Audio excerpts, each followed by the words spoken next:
Xalq tamam başqa düşüncədə, hökumət başqa düşüncədə. Bilirsiniz, bu məsələlər müsahibə götürməklərlə düzələn deyil.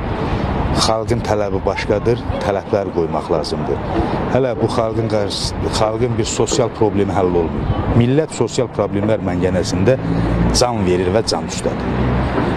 Siyasi fikirlər tamam başqadır filan. Yəni sosial məsələ. Biz qardaşım Allah umuduna yaşayırıq da.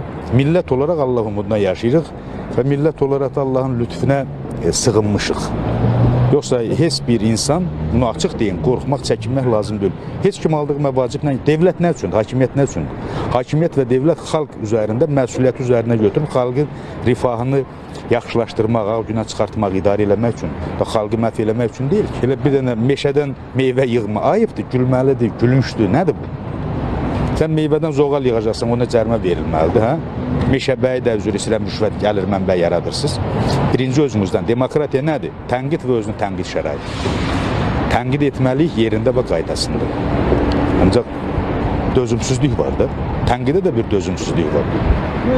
Açıq fikir söyləyirsən həbsdir. Bu hakimiyyət alternativ fikrə